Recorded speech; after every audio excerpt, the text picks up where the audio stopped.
Welcome to tiesn'tags. We are changing things up a little bit today. We have two guests. One who served a mission. I'll let you introduce yourself in a second. And then one who was a prospective missionary who has a chance to ask some questions about what it's like to serve a mission. Why don't you two introduce yourselves? I'm Mitchell's brother. My name's Quintin McCann.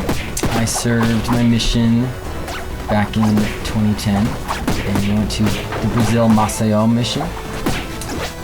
Actually very excited to talk about it.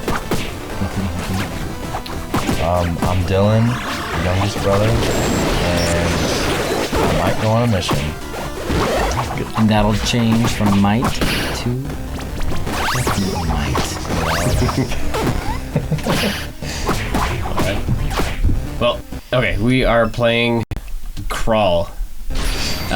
Which is just a dungeon crawler where the players control the monsters and the crawlers. And I'm equally as excited to play this game and to talk about my mission. Just do new or do will the bot be normal or hard? Is it better with the bot? I think so, just more Yeah, people. still deal with it. Oh, I know you unlocked a lot of the deities in this game, but Yeah, we got them all. I have to go with Turdlog. That's the name of the deity whenever you name your character Pooh. Chuz? Okay. What? I thought I saw something that like whatever See? based off of what you name Ew. yourself. Oh, it even changes the image too? Ew. I'll be Chuz. More A little stinky. There's more mysteries about this game that keep unfolding. Oh, and I just barely realized that each deity has like different advantages down at the bottom. Ooh. Yeah, mine doesn't Who have cares any, about but traps? the benefit Traps are stupid. is self-explanatory. Yeah. So, did you always want to serve a mission, or is that something that became more apparent to you at some other point in time? Yeah, I don't remember a time I didn't. I believe I always did. And I mean, I don't really remember much when I was a little kid, but I knew when I was getting towards the end of high school, and I went to college for 1 year before my mission, I really wanted to go. And I think that time in my life, I had grown and been taught by the Spirit. I feel like the Spirit had changed me a little bit, enough to have a desire to go on a mission. And I felt like I owed Christ a lot. I feel like I owed him everything, and nothing I could do would be enough, but I felt like the mission was the best thing. That was kind of my main motivation. So I'm glad I had that kind of an understanding at that age. A lot of the missionaries I worked with, I don't think had that. But they, found it on their mission. Some of them did, some didn't. And feeling that before I went on my mission. So, we're starting? Oh no! No, How do you know I it's haven't my even hand? figured out which color I am yet. I'm Okay. used to playing with the sound, and so now I'm like, I don't even know which one I am. We're all the ghosts now. I'm the red one. Yeah, I'm the... So who's alive? I'm alive. The computer, because he No, that's when me. it No, that's me. started. No, that's me. That's me. Oh, you're alive? Yeah. I was ready. I was waiting. I see.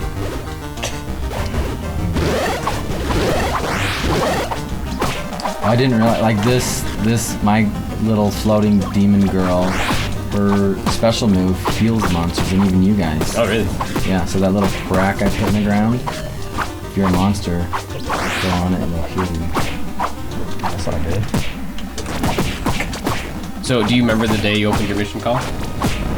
I don't really remember too much. I mean, I remember I was in college, but the letter came to my parents' house, and so I, went home for the weekend to open it. And I just remember, like, where I was going, Brazil, Maceio. I pronounced it completely wrong, like Maceio. I realized I didn't know much about Brazil, like anything. Just soccer. That's like all I knew. But I was very excited. Although the day I opened my call, I don't remember what day it was, but it was like 6 months later when I actually left on my mission, and it was such a long way. And like all of my friends had already started their missions for a long time, and I was dying to go. Yeah, it was exciting. So, how long were you in the MTC? Let's see. Whatever, it was 2 months maybe. It was kind of whatever the standard was for someone learning a language at that time. So I think it was about 2 months. Because I think Bradley, my twin brother, Bradley, we went on the mission. We got our calls about the same time. But he went on the mission like a month and a half before me. And when I went to the MTC, he was on his last week, and it was my first week, so I think about 8 weeks or something like that. And he was actually my host, because when a new missionary shows up at the MTC, they're greeted by a missionary who seems like they've been out for so long, they know what they're doing, but they've just been there for a few weeks. Did they do like the orange sticker and everyone who was seeing that, like, did you get the orange sticker on your first day to show that you were probably like someone to identify you that you're a new mission? I think there was something. I don't remember those kind of details. I'm bad with those kind of remembering that kind of stuff, but I'm sure there was something. I remember that exact same thing. Like if you saw someone with an orange sticker, everyone would go, yeah. You just think like, they're masters. I remember that so much. Master missionaries. I remember, our district, we got in a group of like 8 missionaries. That was our district, and our 2, I don't know if in the MTC if it was district leaders or zone leaders, but they kind of showed us around, and it was like, they were like, oh, these guys are so wise, and they've been there for like a week.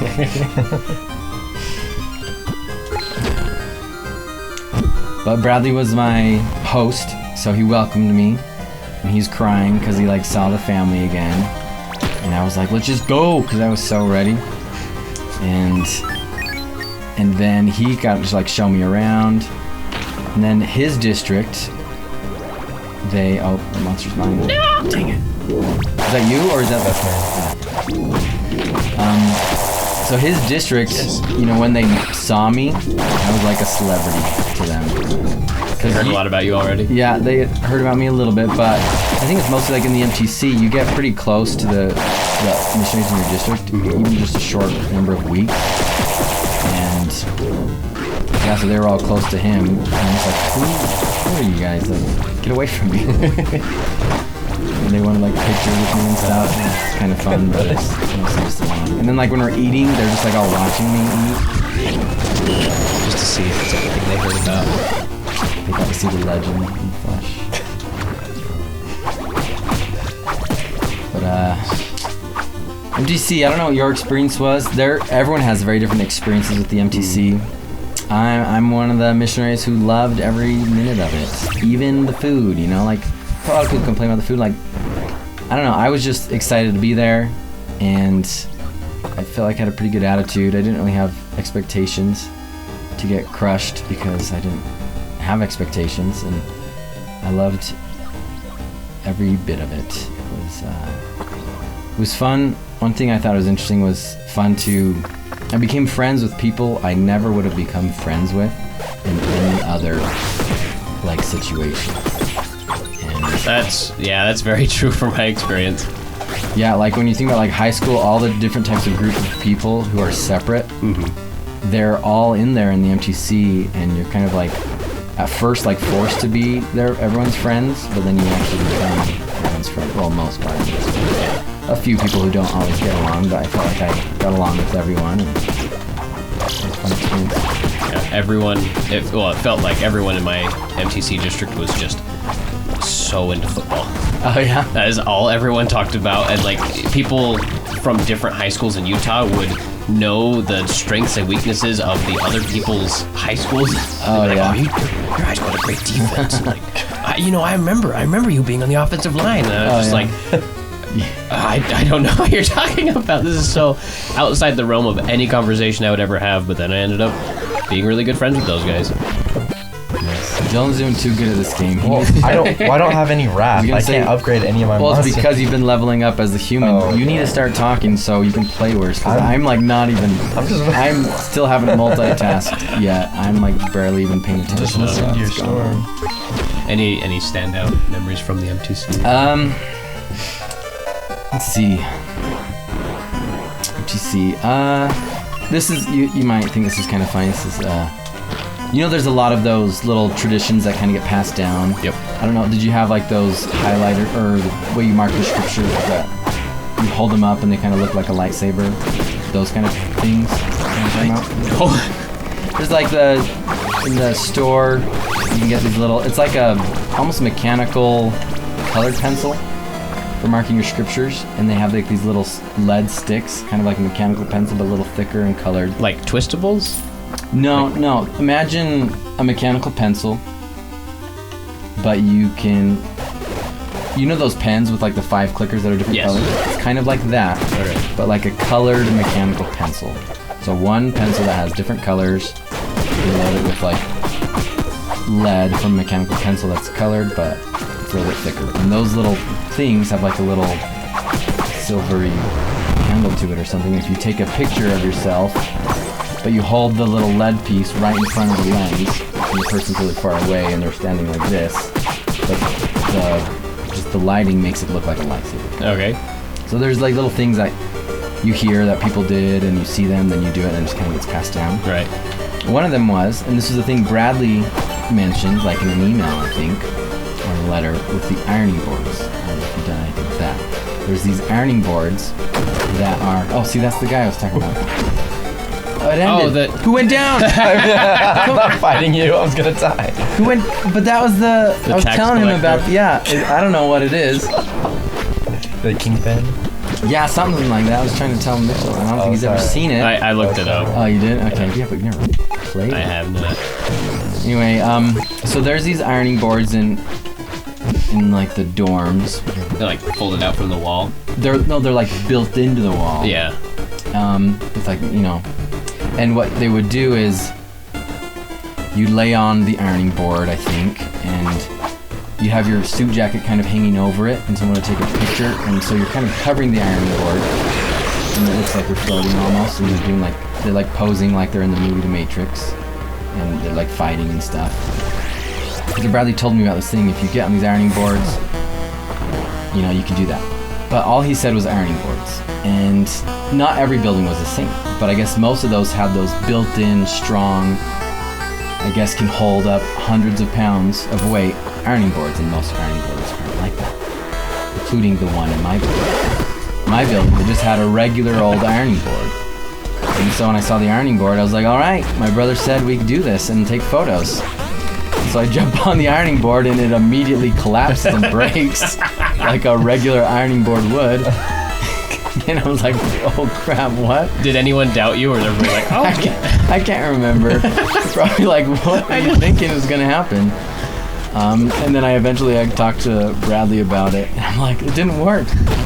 He's like, what do you mean it didn't work? Like, how did it, from his point of view, he's like, how could you have possibly broken that? It's like strong and built into the wall. You can like jump on it. We eventually, the communication was clear, a little too late.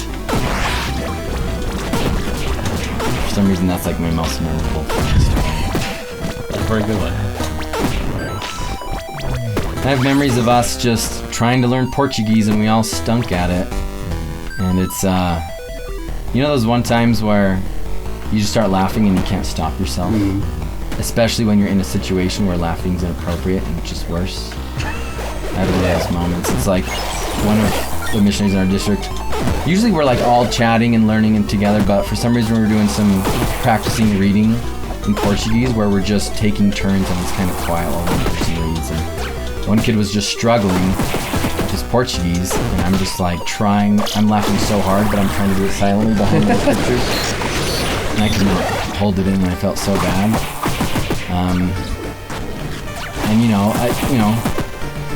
I definitely got the other side of that when I was actually on my mission, speaking Portuguese around all the Brazilians, and I sounded terrible and all that. I got what was going on.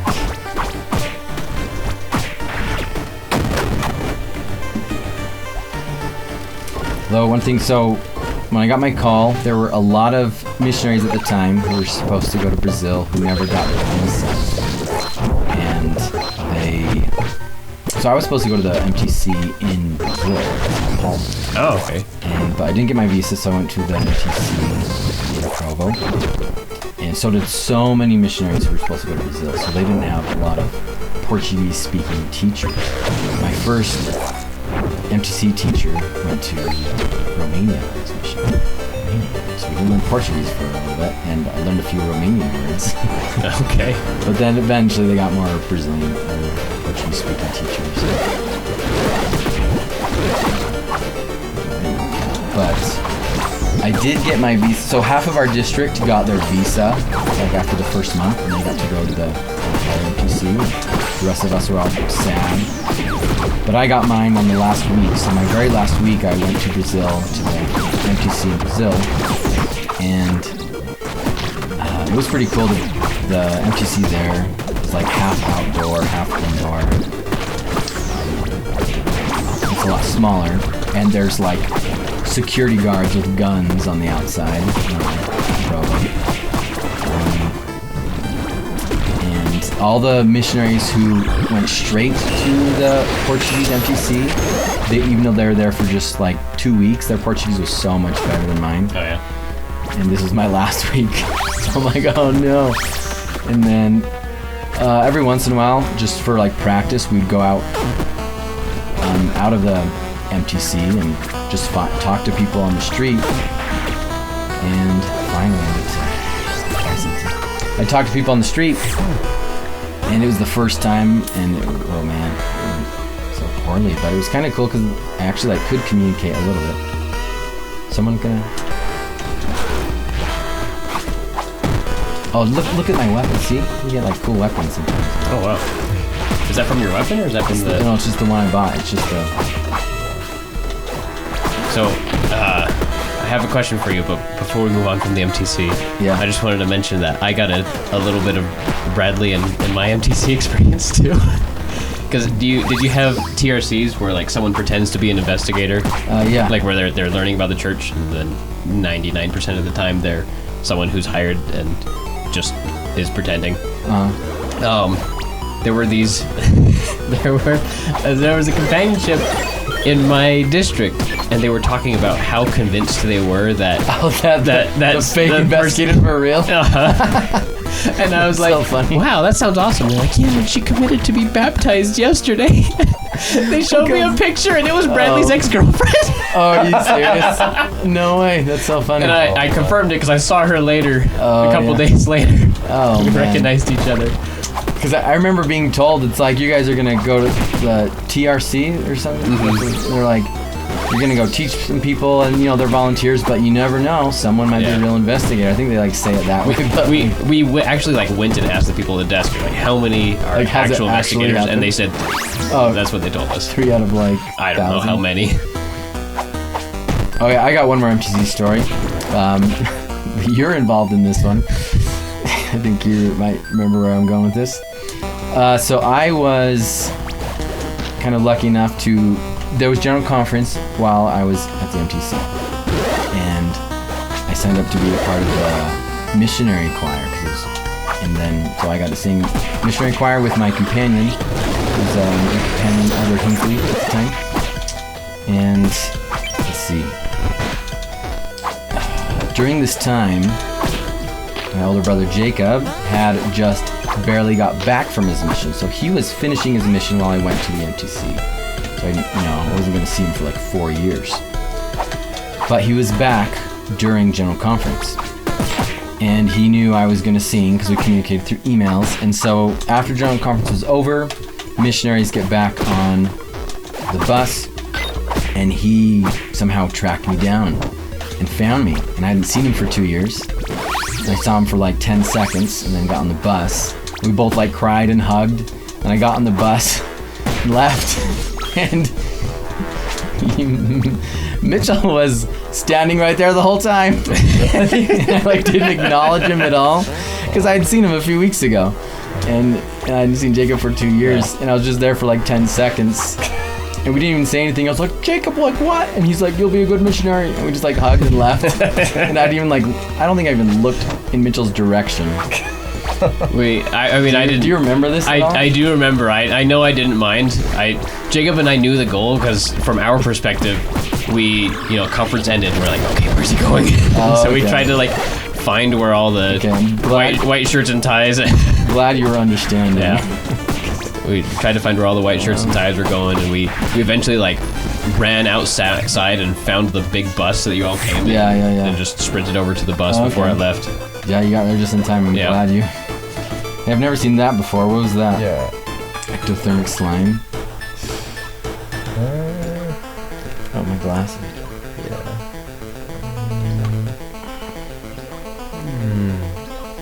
So, what was it like learning a language? Did you have like a distinct moment where you realized you were fluent, you could understand what people were saying, or was it very, very gradual? I didn't really know until actually kind of reviewing like my journal and emails and stuff. Then it kind of helped me remember, because I wasn't very good. I definitely wasn't the best. And I had learned German in junior high, and that was kind of messing me up. I was like, this is a German word, a Portuguese word. At first, it was kind of a struggle to remember the difference. But then once you're like reading the Book of Mormon every day in that language and starting to speak it on the mission, you pick it up so fast compared to like trying to learn ROTC. And it was so my very first transfer, like the entire first transfer, I felt like my Portuguese really didn't progress that much. I felt like I couldn't understand anything that was going on.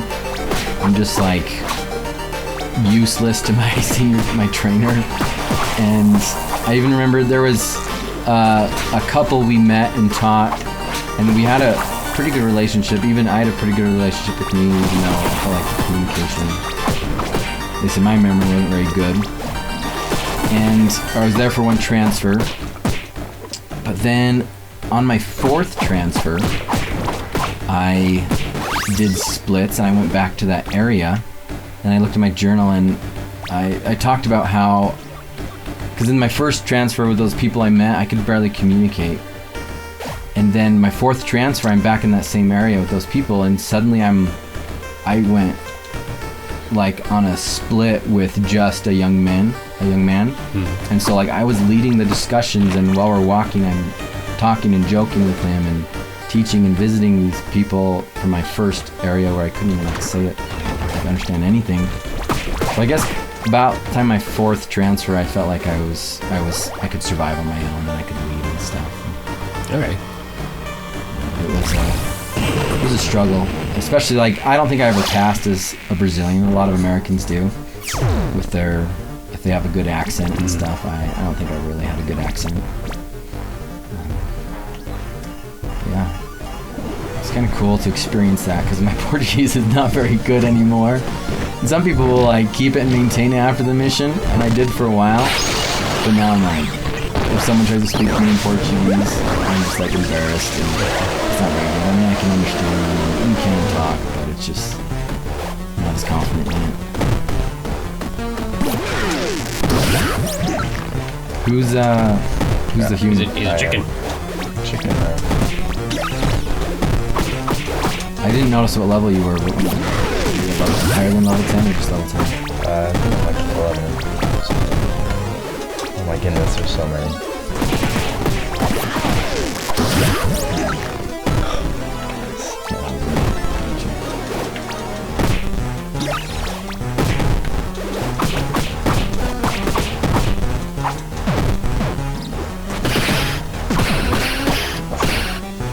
You can still go around the box. Yeah, we will kill him before that. We'll see. We have the computer on our side. Oh.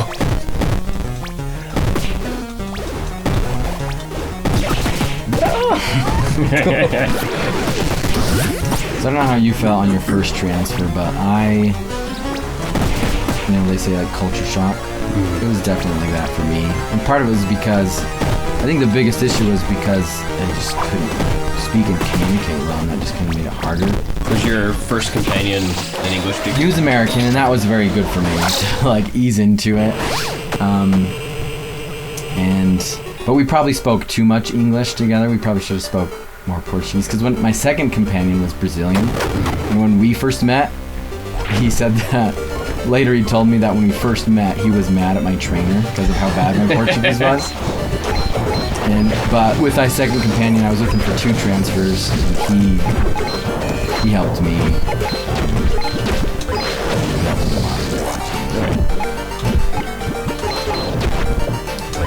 First transfer, food's different, where you live is different, and the thing that like got me, because before my mission I had taken an astronomy class, and I was kind of interested in that. Then when you get there, you know, even the position of the sun and the stars you see at night is different, and you just feel like you're on a different planet.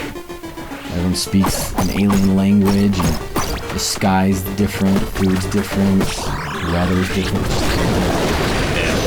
I've never been somewhere that different before. Because you were in the southern hemisphere. Because I remember like looking up at like Orion's belt. It was like, that's the one thing I recognize. Oh yeah, so yeah, there was nothing I recognize. You know, not even like the North Star. You can't. Yeah. It's, I didn't even think about that. Yeah, it's kind of cool.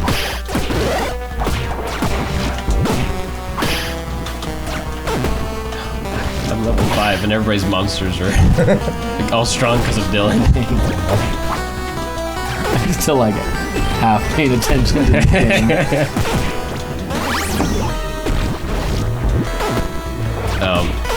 But yeah, my first companion was Jamaican, and he has such a thick accent and spoke like such jungle patois that like a lot of the people in my area couldn't tell what he was saying. Oh yeah. Every once in a while, like he'd ask me a question with an investigator present, and I look at the investigator to know what he says, and he's like, I don't know either. Yeah, I looked through like a couple of my earlier emails recently, and almost every single one of them is, I know I'm supposed to like being on a mission, and I'm trying to like it, but I can't like it right now. I'm having such a hard time, and it's an adjustment with like it's a different lifestyle. I remember especially in the MTC, it's so exhausting, not because you're like I don't know, like just doing physical activity for such a long period during the day. It's like at home you can turn off, you can open a book or a phone or something, but in the MTC it's like 14 hours of learning and doing. Mm-hmm. And even if you don't have a good sleep schedule at the moment, you just lock into it as soon as you start a mission because you are exhausted at the end of the day. Yeah, before my mission I was staying up late, waking up late, and so in the MTC it was hard for me to wake up, but yeah, I kind of forced it into that habit, and I maintained that my mission. What time do you wake up? You're supposed to wake 6:30? 6:30. Yeah. Do you have like was there like a bedtime? 6:30, yeah, 10:30. Mm-hmm. And then because you're working so hard and stuff, like I remember I got a letter from my mission president before I went on my mission, kind of introducing where like our location, and he said plan to walk 11 miles a day. Oh my gosh. And we probably did. I went through multiple. I remember seeing pictures of your shoes. Yeah, multiple pairs of shoes, ripped to shreds where you could like see my heels. But I remember there was one day, just being so tired from working, I got home and one of my like late dinner snacks I would eat was just like I boil a sweet potato, and then one time I boiled the potato but it was hot, and while it was cooling down I was like, I'll lay down for a little bit, and I went to sleep, and the next morning my sweet potato was covered in ants. Yeah, most people, most missionaries will follow the rules and go to sleep at 10:30, wake up at 6:30. But I had a mission that was kind of notorious for people not quite following the rules completely. My favorite story related to that it was a time I had been on the mission for about 1 year and 6 months, and it was me and my companion, and we lived with 2 other missionaries. And let's see, my companion and these 2 other missionaries were, the word was Fubeka. They, there's always the rules. There's always a word for it. I was the only one who would wake up at 6:30 at this time, and they would go to sleep. And I was trying. It was a moment where you kind of feel really alone, you kind of do your best, and kind of people who aren't quite doing what you feel like they should be doing. Oh, I'm the human. See, I'm not. But anyways, so and. Oh, yeah, also, my mission's really hot, so, like, most missions, I don't really know, maybe it's how it was for you, but most missions, I think, like, when you wake up, you shower and exercise, and then you, like, get dressed, and then you'll eat breakfast and do your early morning personal studies while wearing, like, your missionary attire. But it was really hot in, like, our mission, and I think it was okay, I can't remember, but, you know, we'd just be in, like, shorts until we were about to leave, and then we would change. But I don't know if it was from like some zone conference training or whatever, but at this point in the mission I felt like I wanted to do keep doing more and more to be better and to be focused, and one of those things was I was going to wear my mission attire earlier and study scriptures in my mission attire. So at this time I woke up for the day, all ready, breakfast, showered, all that, and I'm doing my personal study at my desk in my mission attire, and the 3 other missionaries are sleeping. And I get a call. So I was like the district leader at the time, so I got a call from the president. And in our house, we didn't really have much service. And every time we got a call, we'd like step outside. So he called me, and it doesn't really happen very often, but he called me, and then he's like, "Hey, Elder McCann, I'd like to visit you guys. Can you remind me how to get to your place?" And I stepped outside, and I was talking to him, and as I was explaining that, he was like, "Oh, never mind, I'm here. I found it." And then I look over, and I see his car, and he parks, and I'm outside on the phone with him still. And like I look back at the house, I'm like, there was enough time for me to go inside, wake the other missionaries up, and warn them the president did a surprise visit. But I was like, nah. So I stood out there, waited for the president to come to me, greeted, we chatted a little bit, walked inside. He's like, "Where is everybody?" And I just gestured to the bedroom. And he kind of stood there silently, just like looking at him. Then he like pounded on the wall really loud and just yelled really loud and said, "Elders, like, wake up." And they're all like so shocked and like jump up and are scrambling and panicking, and he's kind of like chewing them out a little bit, and they're just like, "Oh, again, why didn't you wake us up?" I'm like, I didn't know this was happening. And it felt so good. So good. And it was funny how I was like dressed up too, because I was trying to be better, and it was just great timing. It couldn't have worked out better for me. And then at that point, I got better at helping my companions do what I was supposed to do, because I had past companions, and I can get into that too, where I felt like I had some companions who were difficult to work with and didn't want to be there as much as I did. And my goal with them was to have a good relationship. Because I knew I lived with some missionaries who were companions, and they were both like wanting to work hard, but they weren't friends with each other, and that they wanted to work hard, but it made them work hard. And so that was kind of my first goal with every companion. It's just like have a good relationship. And it was my third companion. He wanted to be on the mission the least. And I was like finally able to speak Portuguese, and I wanted to work hard, and he did not.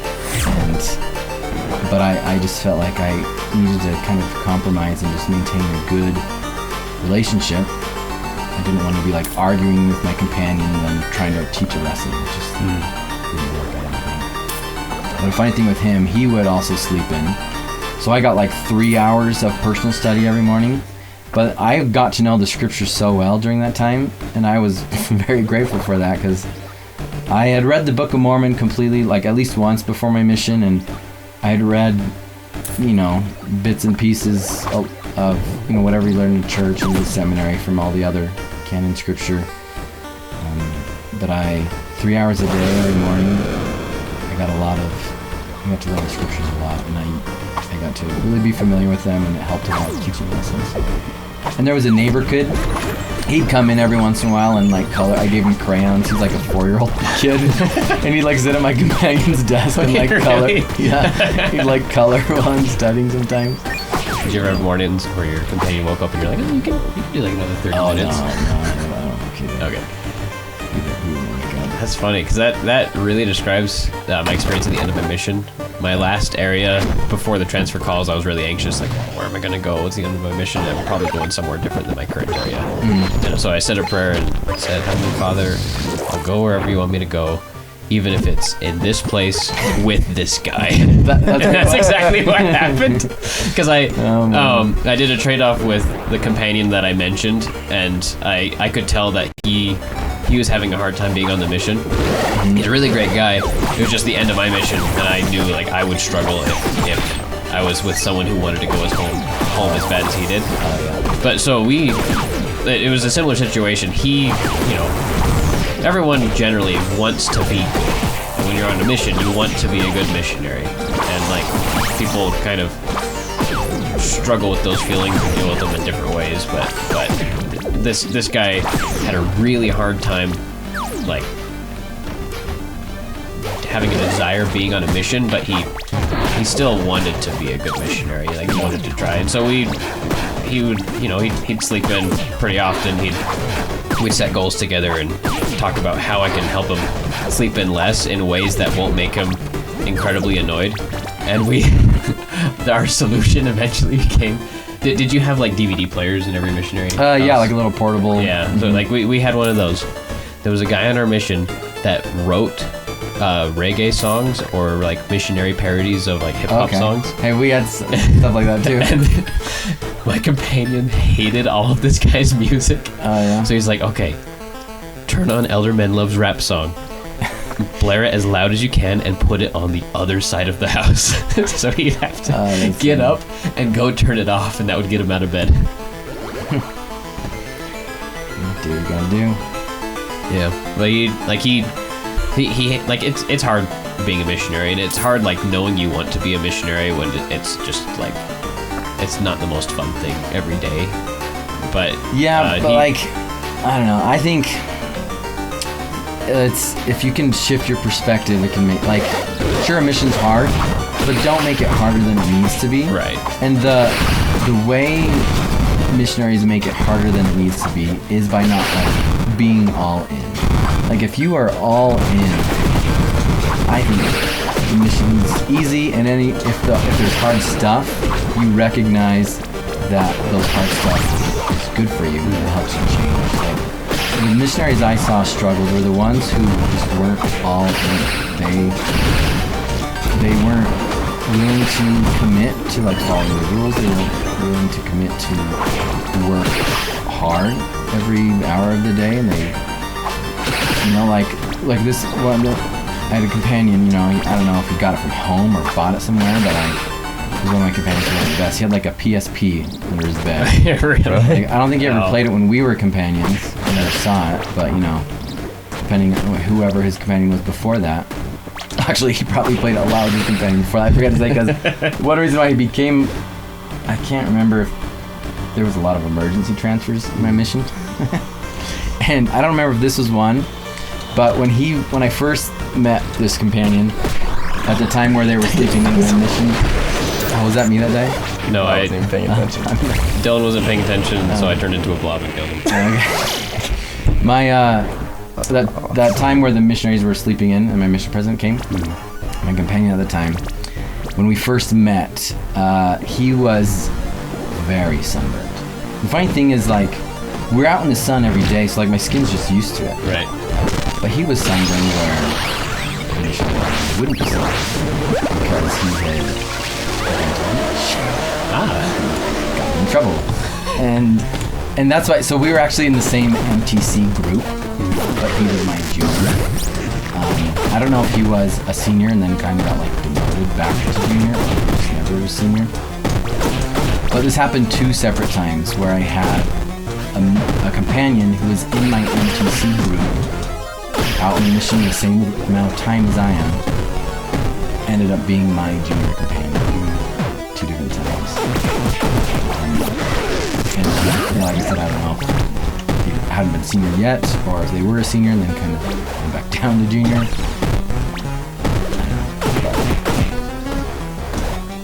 And then I kind of went back and forth from like a missionary companion who wanted to work really hard and was excited, and then a companion who I had to, it was a little bit of a struggle to get them motivated. Yeah. And I felt like I was with the companions who wanted to work for such a short amount of time. Especially probably my favorite companion. I was so excited when he became my companion. He was young on the mission. He was so excited to work. I was senior. And he was like willing to like let me lead and just like work as hard as we wanted to. He was Brazilian. He wasn't super interested to learn English, so I could speak more Portuguese. Our area was called Paradise. That was the name of the ward. And I was with them for 2 weeks. Like a normal transfer was about 6 weeks. It was just 2 short weeks. And so I only emailed home twice at that time. Mm-hmm. I was looking at those emails, and both of those weeks the emails started with like, "Oh, this is the happiest I've ever been on a mission." And I had been out for about 1 year and 6 months, and it's like, this is just what I need to keep me fueled and fired for the last 6 months of the mission. And then in 2 weeks, 2 weeks it ended. But I do feel like I had a good relationship with all of my companions, minus one actually. But even the ones where, our ideas of what it meant to be a missionary and how much we should work didn't agree, but I felt like we made good compromises that I was happy with, and overall, the experiences were pretty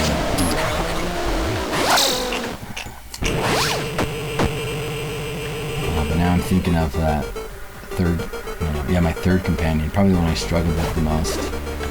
Hey, get back in there. Go to the shop first. Come on.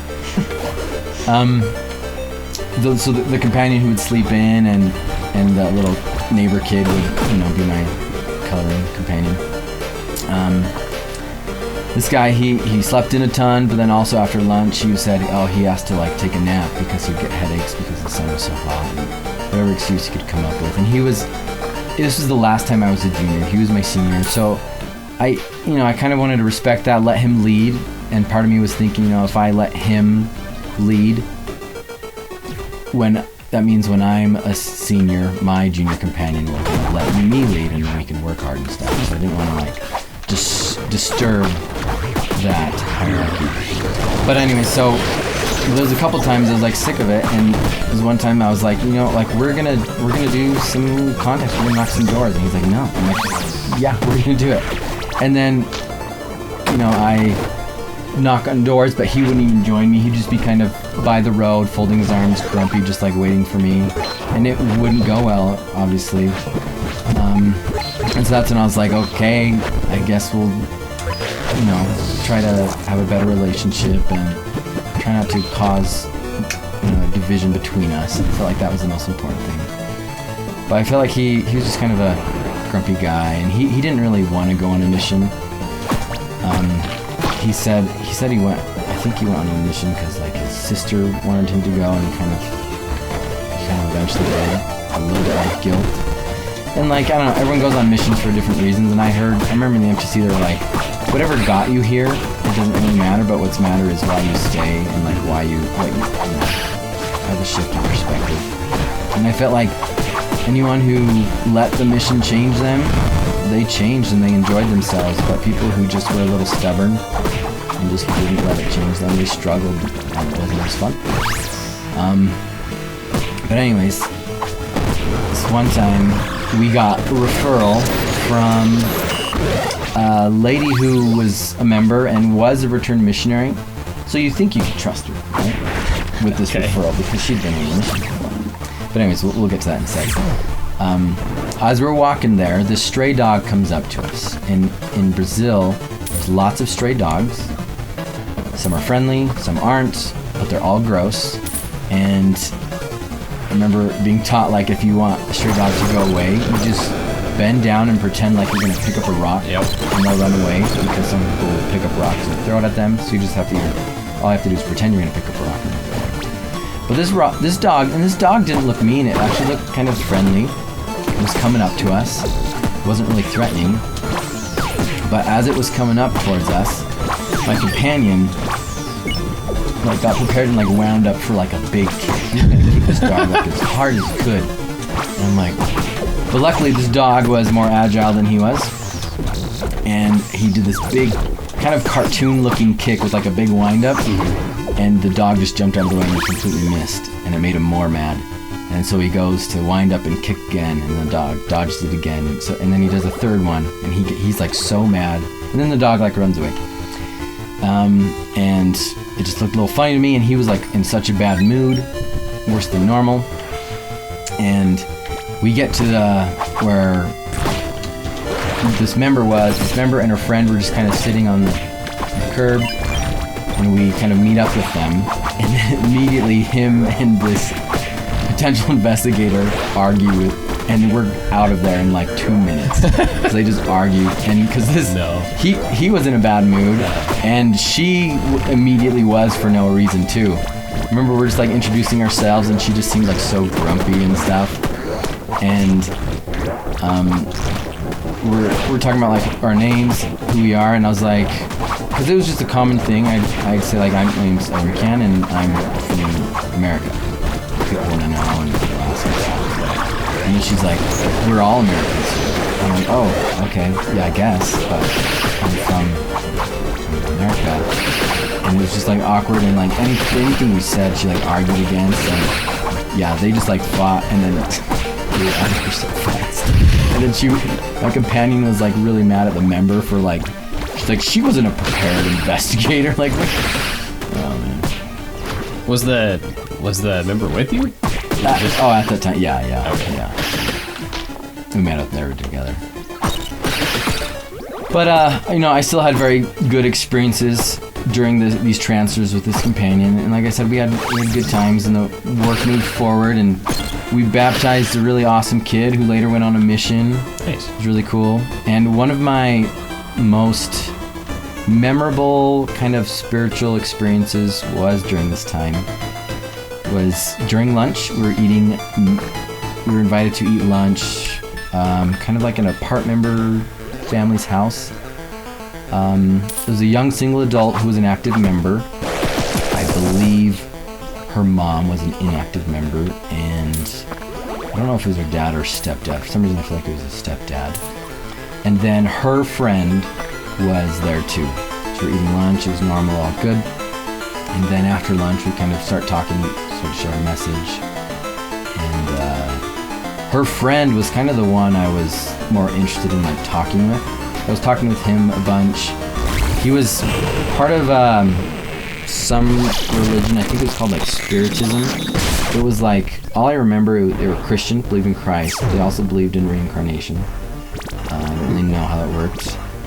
I just remember like showing him whatever verse it is in Hebrews. It's like, you're ordained to die once and then you'll be judged. I don't know, we're just kind of talking about everything. And then my companion with the stepdad, they were like arguing kind of as usual. And then we kind of joined in their conversation. And I don't remember what it was about, but like for some reason it was getting heated. And I was still a little bit quieter because I was finally like getting comfortable speaking. But when they're all speaking fast and stuff like that, I'm just kind of listening. But at this time, I'm kind of watching and I'm trying to wanting to jump in.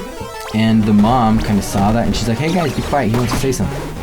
And then suddenly everything got quiet really fast and everyone was kind of looking at me. And I was saying stuff like, oh, he's gonna win, I'm not paying attention.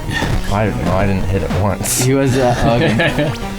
And then I can't remember what the conversation, how it led here, but I was kind of talking to everyone, but I was mostly talking to this member's friend because I kind of felt a little connection with him. I felt like he was listening to me. So I was telling him, I'm like, why do you think I'm telling him, like, on my mission? He's just like, yeah, because you believe in your religion, obviously. That's what I mean. And I was telling him, well, it's a little more than that. Like, I don't just believe it. I have felt strongly that God has confirmed to me that these things are true, and I have felt the Holy Ghost witness that to me. And when I was in the MTC, we were taught, you're probably taught this a lot, it's like when you're done teaching your lesson, tell your investigator that don't be afraid about this. Have the courage to say what you are feeling right now is the Holy Ghost testifying these things are true. Did the MTC tell you to say that at the end of the lesson? Yep. And I rarely did, because part of the time is like sometimes lessons were chaotic and stuff, and I'm like, I'm not really feeling much. I don't know if they are, and then I was also afraid if I say that and they're like, I'm feeling nothing, and then I'd be like, okay, I don't know what to do. And so I didn't really say that much, but at this moment, I felt the Spirit the strongest I had in any other lesson, and I also specifically felt prompted to say that, to say, what you are feeling right now is the Holy Ghost testifying that what I'm saying is true. And so I said that, and I said, can you feel it? I looked at this guy in the eyes, and he turned to the side and said, I don't feel anything. And I was like, oh, what? It's like, how did you not feel anything? And part of, it's like my biggest fear was realized when I finally had the courage to say that, and I'm like, there's no way you can not feel anything. And then even walking home and stuff, me and my companion were talking, we were like, he had to have felt something, right? Like even my companion felt something. And then that was a Saturday, I think. But then on Sunday, the member, the active member, she came up to me. She's like, hey, Elder McCann, do you remember when you were at our house and you said that to my friend? And I was like, yeah. And he said no. And she told me later. She's like, he lied to you. He told me later that he did feel something. He felt something peaceful and warm, and he just lied to you. And I was like, I knew it. But he didn't live in the area, so we didn't find him and teach him. But that was probably the most memorable spiritual experience, because it was a good one. That's one that sticks with me today. That's an incredible one. You can play again? Yeah. Do it. See if I can focus this time. Dylan, do you have any thoughts, any questions? Not yet. I don't know. Just listening. What makes you hesitate if someone says are you going on a mission?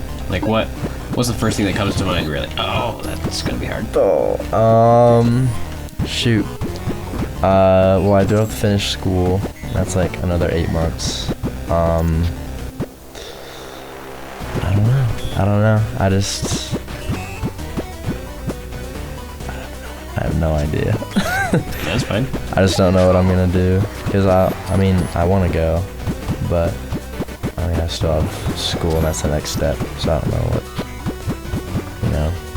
If you did go, what would you be most worried about? Getting yelled at all the time.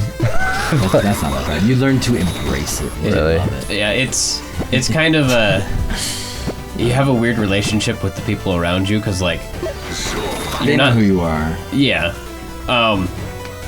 But you're never by yourself in those situations. If there's a bunch of people yelling at the missionaries, it's very, very rare that the people are yelling at specifically that missionary, the one on the left, the weird looking one. It's always the missionaries. And then later on, if you have a good relationship with your companion, you can laugh about the situation because you went through it together. Yeah, it is. You're never alone, and in multiple ways you have your companion, and you do feel you have some extra protection as a missionary. Probably a little too much protection. Yeah. If I went back to my mission, I'd be scared. Especially some of the areas I walked around at night, it's And actually, one story, this wasn't me, this was just the missionaries I lived with. Because at least where I was, like, we didn't really, the missionaries, there was a lot of danger and violence and, you know, death and stuff on my mission, but not really involved with the missionaries too much. Like, some missionaries got robbed. I never got robbed or anything, or confronted or, like, mugged or anything. But I was living with another companionship. They were walking home kind of at night, and someone came up on a bike and, like, you know, was like, hey, give me your cell phone. I don't know if he had a weapon or anything. But the missionaries gave him the phone. And then the guy started riding away. But kind of off to the side, there was a little party going on, people drinking and smoking. They saw what happened. And just like, this is how they described it to me, just kind of like in a movie. They like throw their bottles and glasses on the ground and they shatter. They like take a last little smoke of their cigarette, throw it on the ground, and they jump in their car and follow after this guy's bike. And they get the phone back. and I don't think they were very nice to the guy who stole the phone. So like, as a missionary, you know, like, in some ways you're protected in more ways than one. And yeah, anything that is ever like uncomfortable, you get so used to it, and it like makes the mission. Like, I remember this one time where me and my companion these people invited us in, and I'm kind of surprised they did, especially after how the conversation went. When they were Christians, but very devout in their denomination. And my companion and them were just kind of like talking a little bit, and they were just like wanting to argue with us for a little bit. And then he was like, all right, how about we say a prayer and leave? And then they said, okay. And then my companion started praying, and then they started like interrupting his prayer and like also started praying, but really loudly. And then they were both just like trying to outpray each other. And I'm just like, my eyes open. I'm just like, and then we left, you know. And that was just like a few minutes of our first day. Funny stuff.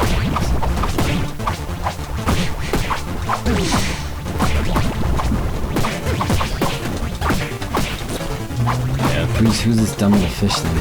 Shut up. That's like the worst one. Did you ever have like? Wait, did I kill you? Oh, that was you, man. I guess so. But you killed me. Did you ever have like a problem with not knowing the Bible as much? Oh, I knew nothing. Like, I knew the basic stories and stuff, but like, yeah, I knew nothing when I first went on. You know, scripture mastery and stuff, but like, I had learned things, I had read the Bible stories, but like, I couldn't like quote anything, I couldn't find anything immediately. And the MTC, you learn, and you study every day, you learn.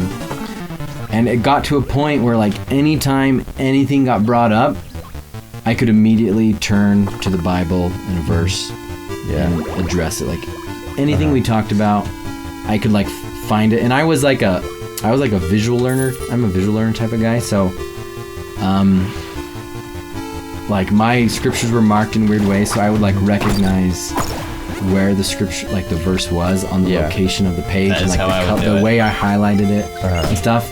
And I didn't really like do this stuff on purpose. It just happened naturally and easily over time. But yeah, I had, before my mission, I had read the Book of Mormon at least once, and anything I knew about the Bible was like from church and seminary, and nothing beyond that. And that was sufficient. Like I said, you just learn a little bit at a time, especially when you're first on the mission. My first 3 transfers, I'd say, which is what, 4.5 months, I felt like I was completely useless. But luckily you have a companion who's been there for a while. Yeah. And so your companions, when you're first on the mission, your companion is someone who's been there a lot longer than you have more experiences, kind of know what it's like in the culture and just the ins and outs of being a missionary in that area. And when you are with someone like 24/7, they're like your roommate, and you get the hang of things quickly.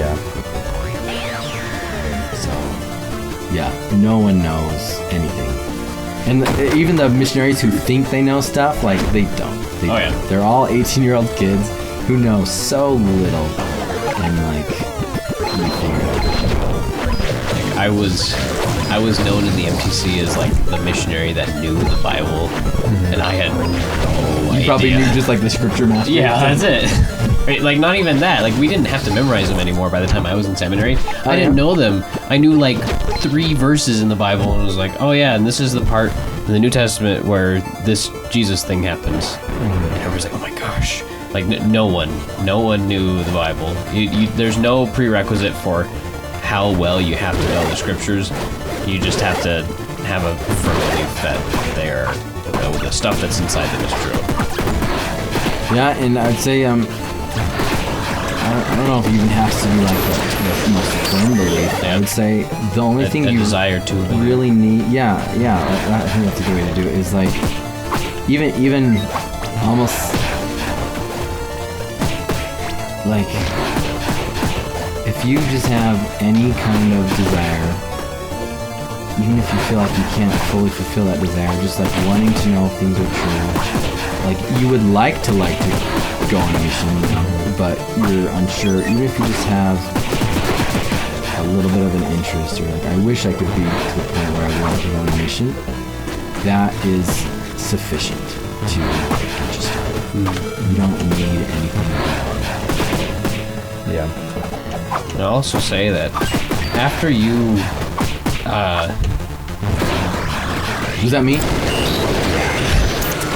well, you can go to the temple and get an endowment done when you're an adult. Yeah. And you are promised to be endowed with power, and I really believe that part of the power is mental and spiritual. It's easier to understand the scriptures, or at least it was for me after I got my endowment. Mm-hmm. And when you go to the MTC, you have 14 hours a day for at least 3 weeks of just being immersed in the scriptures. Yeah. You'll know more about the scriptures than 90% of the world in 3 weeks. Yeah. And I went to a country that is 90% Christian. Every kid reads the Bible in school. Everyone's Christian. Christianity is the culture. Everyone knows the Bible. But like the real thing is that on a mission, you'll get to know Jesus. You'll get to know what he's like when he's an active part of your life, or how much he's an active part of your life, I should say. I lost track. I don't know where on the screen I am. Oh, the mushroom. Okay. Oh, this club, it's so strong. I hate this bug. Oh, I'll take care of it. The flying thing? Did you have any interesting bug experiences on your mission? Oh, yeah. Okay, let's ants. see. Oh, yeah, so, yeah, lots of ants, and, like, different types of ants. The worst ones were, like, these little... They were so small, and, like, half their body was, like, see-through. You could barely notice them, but they're in your house all over the place. What are they? They're just little ants. They're, like, tiny. They're see-through? Yeah, like, half their body was, like, clear, and so you could barely see them. And then every once in a while, I'm just, like, studying, and I feel a little tickle on my arm. Oh, it's ants. I got to get them off. So my favorite bug stories. There's this one time we caught a scorpion and we caught a spider and we made them battle. Did you video it? It's pretty cool. We did, but the video kind of got like corrupted and it doesn't work anymore. But so the spider was big. Yeah. It's pretty big. The scorpion was small. So the spider was definitely the bigger of the two. We put them in a Tupperware and both of them couldn't escape. The spider standing in one corner, just kind of like pivoting and facing the scorpion, as the scorpion is... wait, am I getting this right? No, it's the other way around. Sorry. Okay. The scorpion is... I'm going to die because I'm not paying attention. The scorpion is in the corner, just kind of pivoting, watching the spider, and the spider is just freaking out trying to escape. It's like walking up, sliding down, trying all over the place. And a couple times as it was going crazy, it would like bump into the scorpion a little bit, and the scorpion would like almost kind of attack, but the scorpion was just like in defense basically.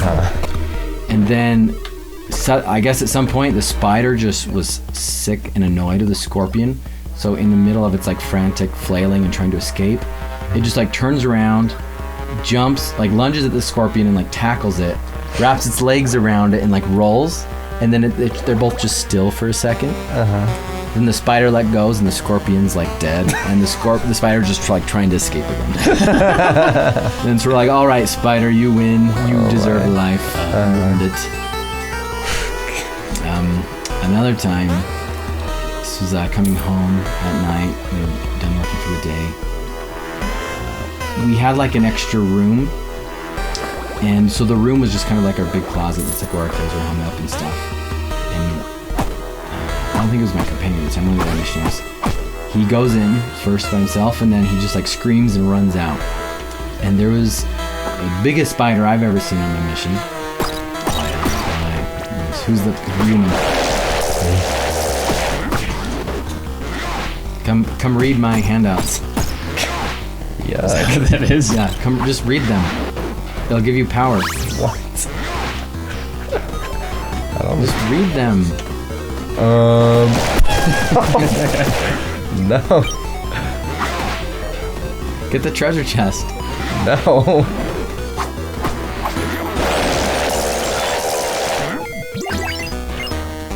Anyway, so the biggest spider I've seen on my mission.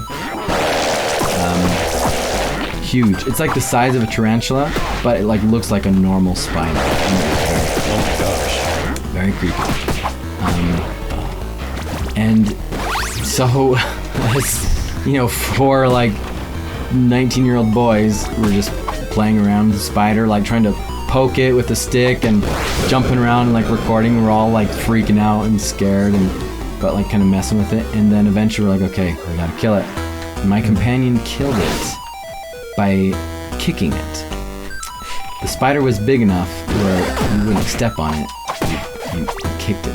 Oh my. So he kicked the spider and like hit the wall, and it was dead. But we weren't done with her.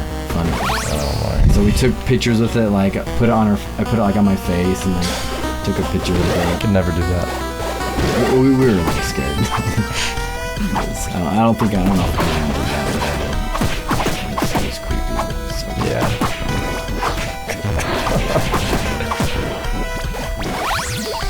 Another bug story. Let's see. One time I was gonna make like German pancakes. Got the flour, but I noticed some bugs in the flour. So I just filtered the bugs out, then made the pancakes. Oh, I didn't do that. I just like we had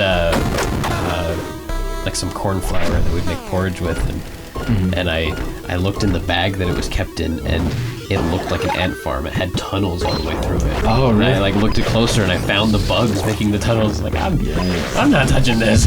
Yeah, mine wasn't that gross. So I still went through it.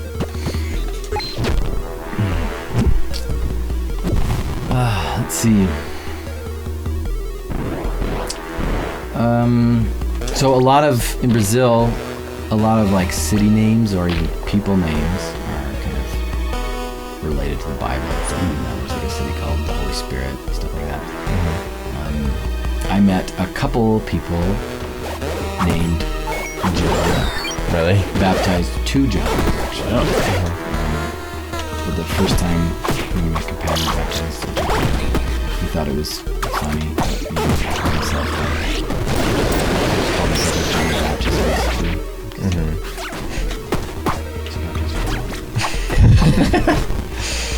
Nice. There was one guy on my mission that he was not a member of the church, and we met him, and you're like, "Hey, what's your name?" And he just made the biggest deal out of it. He was like, "My name is so unique that you have never heard it before," and we were, antsy to hear what it was.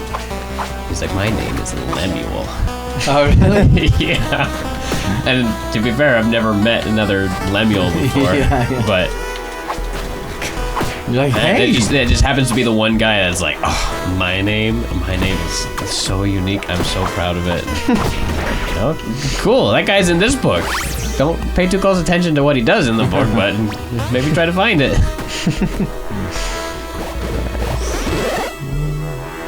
Oh, I've never been this guy.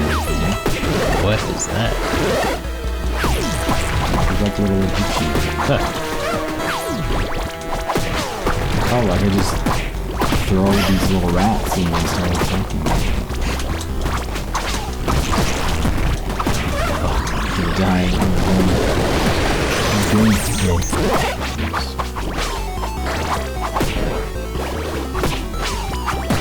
What was the last concern you expressed? Probably getting yelled at. Oh yeah. Shoot, I had a story to tell. Now I can't think of it.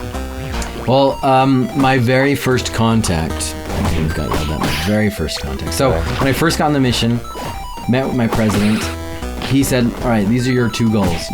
Your goal for the first day is to just make 1 contact. Your goal for the first transfer is to survive." That's what he told me. So my very first contact, I saved it to like the last minute because I didn't have the courage. We're like heading home.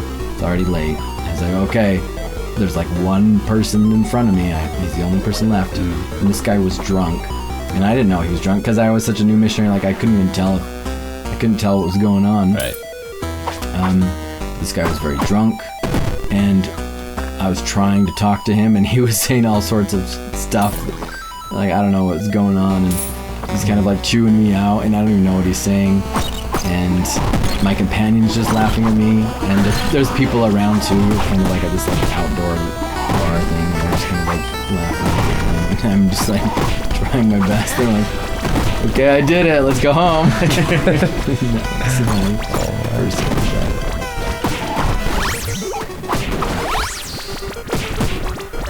But I don't think I ever got like yelled at. Like people aren't like, I don't know. I think I was just remove yourself from the situation. Yeah. I had one. He wasn't my companion. He was just. He was in my same house, and he would in his last couple of transfers he would just run. Like if you could tell that the conversation was going nowhere, he would just sprint away.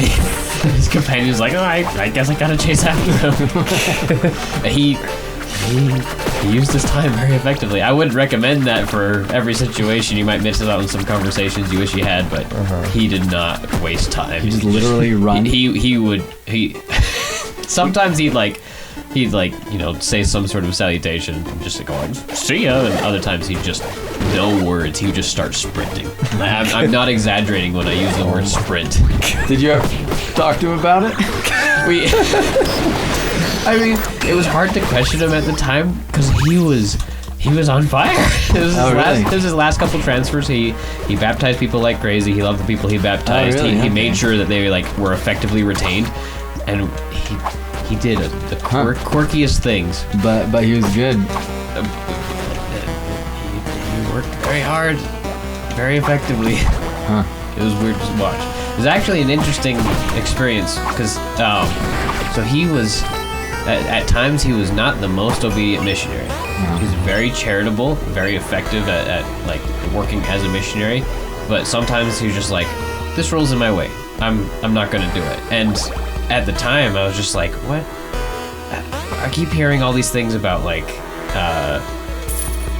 I need like the being obedient will bring strength. It will help me be more effective as a missionary. Why is this guy who is very passionate about the work he's doing, like why is he doing so well? Not just in terms of numbers, but like he looks like the best missionary I know, even though he's not obeying rules very well. It was an interesting experience because in my limited just on a mission perspective, I didn't know like what to think of that situation. After my mission, he was one of my first friends who stopped going to church. Oh, really? But he worked so hard. He was such a good missionary. He had a very strong testimony, but he had the mentality of this rule doesn't make sense to me, so I'm just going to ignore it. And it seemed like that kind of continued after his mission, and that happened with a couple other of my friends too who were on the mission. And it just there's rules on a mission, and sometimes it does legitimately seem like I could be a better missionary if I didn't have to do this thing. But having those rules in place, it's like a form of like commandments, even though there's no scripture that says you have to do this missionary thing. It's just a missionary rule. Being in practice of following the rules that are put in front of you, specifically commandments and covenants, that helps you draw closer to Christ. That's why they're there. And if you're in a habit of questioning them and just ignoring them because they don't make sense right now, then it'll be harder to make the decision you need to later on. Yeah, and another interesting thing I was just thinking as we were talking about that, because the mission president, he can kind of, things are kind of up to him. Because some mission presidents kind of make their own rules, or they can say like, we won't really go by this rule, because he's kind of like the ultimate say of the mission rules. So there's like the mission handbook, which is like the book written for like almost like scriptures or something that's right. But then you've got the person who's the real like ultimate authority, kind of like the commandments in this life. Like God's the real authority, not the authority. God. So like there's been a few times where the standard mission rules, the mission president, kind of changed a little bit based off of need. Like there was a companionship they found an awesome investigator, but because of like his work schedule, they could only teach him at like 1 in the morning. And they talked to the mission president, like, hey, and they kind of explained it, and the mission president understood. And so the mission president let him teach the guy at that time, and sleeping. I don't really know the details because it wasn't me, but something like that. But they were able to teach him, and he got baptized and stuff, and it worked out. I remember during. Is that me? Yeah. But we were like watching some kind of broadcast, and hold on, I gotta read this. Yeah. Hi, damn. That one sucks. I hate that one. Oh, maybe I want to keep it like that. Although I like the sound of 34% chance of cosmic strikes. Is that a 3? That looked like a 9. I can barely read it, I'm not sure. It's hard to tell. Do you need glasses? I have glasses. No, does Mitchell need glasses? No, I can't tell because of the number of pixels that you distinguish between a 3 and a 9. What was I saying? Oh yeah, so some kind of broadcast, and I think someone was quoting Monson. And they were telling a story about how like missionary rules, like you're not allowed to have members, like obviously like sleep in your apartment. But there was like members who had traveled a really far distance just to go to the temple, and they were so exhausted, and their plans fell through, and they couldn't sleep anywhere. So missionaries like let them sleep in their house. He said something like, "It's better to break a rule than break a heart." And the funny thing is, at this time, I was with a companion who didn't really care much for the rules. And while we're listening to this broadcast, he's like not really paying attention, like his face in his hands and stuff. Mm-hmm. But then when he heard that line, he like shot up and he like smiled at me really big. He's like, "Hey, did you hear that?" I'm like, "That's not what he meant."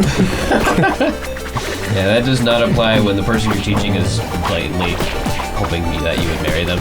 I know, just because you're teaching a cute girl, you're gonna have to break her heart.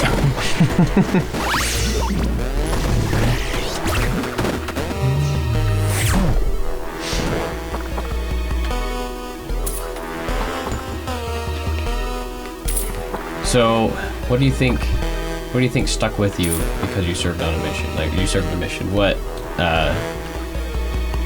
like, has your book following you around? It's probably an item you got. Whoa.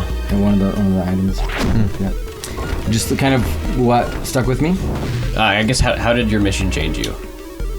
To relax a little bit. I think it's partly of my environment. I feel like some people are different. I feel like since my mission, I'm more merciful to others, more merciful to myself, more patient with myself. And I also realized that God loves everyone and will take care of everyone, even though, in limited mortal perspectives, it's very easy to not believe that because of all the bad you see. Especially kind of I had this experience, being in Utah is very different than living anywhere else, especially in the country. So even talking to my companion one time about it, I was telling him that it was very different because where I served, when you're outside, there's people everywhere, streets are loud, like someone's pumping his loud music on a speaker, and then you walk a few more steps, there's someone else. there's like all sorts of stuff going on. And I remember like at home, growing up, sometimes I would like to walk home from church when Sunday was over, just by myself, because it's just like so peaceful and quiet. I feel like I could feel the Spirit just outside, just kind of by the environment, walking. And then when I was describing this to him, he was kind of like a little offended. He was like, "Oh, that's great for you." He's like, "That's not what I grew up in." And yeah, everyone just grows up in different environments or given different things and different talents, and you just gotta do the best with what you've got. And even though things might feel imbalanced in different ways, understand that whether those scales are tipped or like against your favor, the Lord loves everyone equally. And I feel like that's kind of my perspective shift. I also saw that, fortunately, if you stop doing the things that seem repetitive, like reading the scriptures or praying or going to church, you will lose the knowledge you've gained and can fall away, and then your life, the quality of your life worsens. I said that a lot. There were a lot of people I saw on my mission who were returned missionaries, but kind of less active. And it was so strange at that time, while I was on a mission, with the experiences I was having. I was like, from my perspective, it felt like once you've served a mission, like you're set. Like you're set for life. You've experienced so much in such a short little time, where it's like, why would you ever stray? My perspective as a missionary, that's kind of what I thought, and I was just like, and sometimes I still question that. I'm like, why? And it's really just, you're not intaking the Spirit regularly, and that's the natural thing that's going to happen. You lose your knowledge, and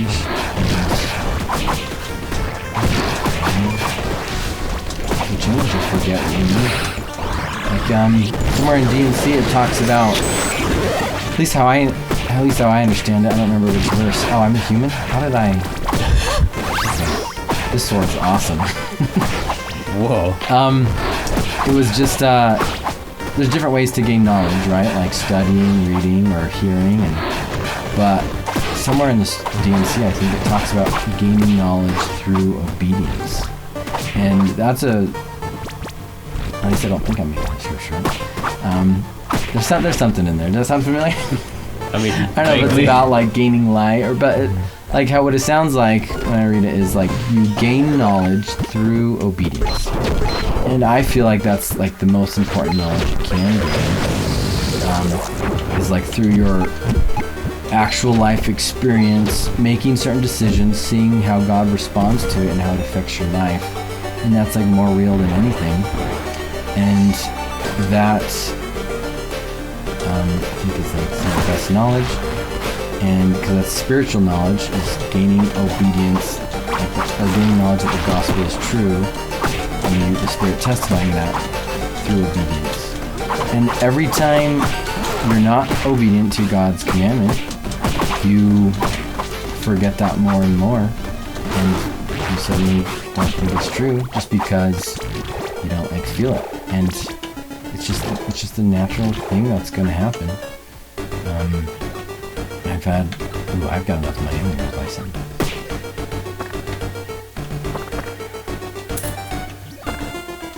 These are both my talents. Your I don't know, my sun rays. Perfect. That's this one. All right, funny story. That's what I should do next. Okay. Something while you're proselyting, a funny lesson. Something. I've got, okay, this is, I think this is my mom's favorite story. So I got really sick one time. I had like a throat infection, ear infection, it was hurting and all this stuff, so to the point where I was like, okay, I need to go to the hospital. Yeah. Get something done. I go there, I think it was antibiotics, I don't remember. Some kind of antibiotic or something. I start taking it, I get a really big allergic reaction. And I've never had an allergic reaction. I got huge reactions all over my body. They're just kind of growing and growing.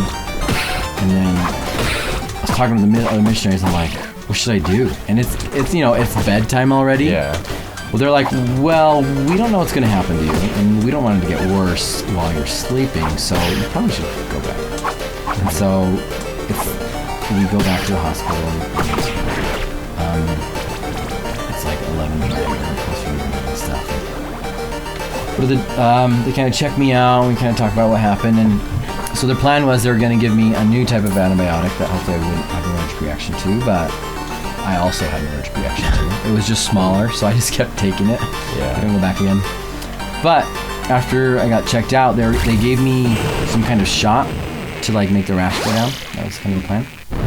And so me and my companion and this male nurse go to this little room where he's gonna give me the shot, and the shots are gonna be like on my butt. I'll pull the back of my pants down a little bit.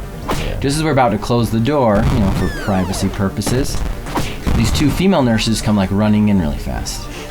And this is kind of like a little supply room too, so they're like gathered, they're kind of like on one side, even though it was a really small room, they're getting some supplies, and so we're just kind of waiting for them to finish, so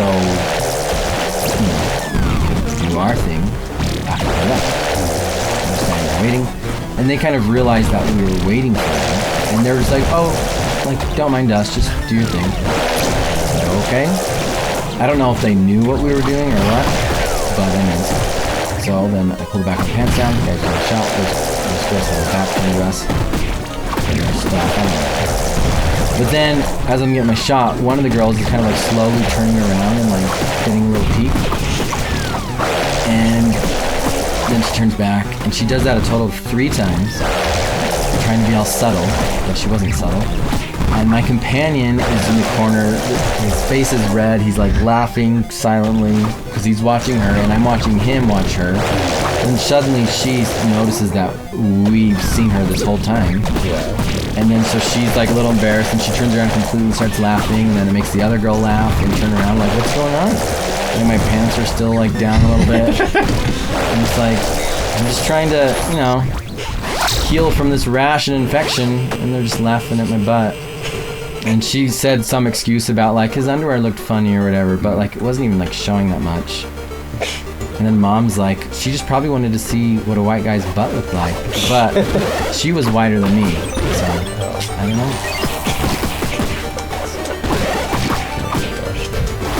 That's my own experience. Brazilian hospitals and scariest Jamaican hospitals. Maybe, so there's Brazil, big country, lots of different places, kind of like the US. You go, Brazil looks different in one place from another. But I was in, like, I think the poorest state of Brazil is kind of how I remember it. So I was in an area that made Brazil a third world country. So yeah, my hospital was kind of scary. I remember like there was a line outside the hospital with like, people bleeding and stuff a few times.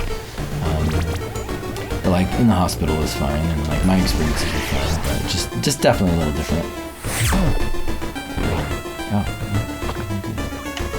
We cleaned it out. Time to. Oh yeah, with this sword, can I fight the monster thing? Yeah, you're just next floor. Oh. Where's the end? Whoa! Except you have all these barrels. Except it's really not that much money because it's just like one little gold coin, right? Other stuff inside these things. Oh, dang it.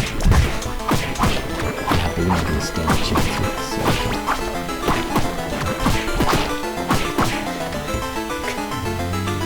Any other questions, Dylan? Wait, does that mean this is where the stairs are? The little red? Yeah.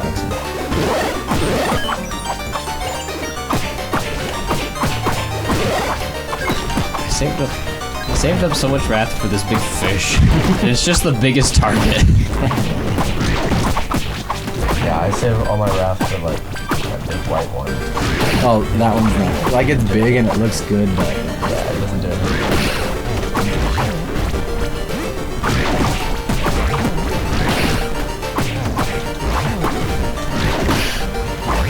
just gonna reach in.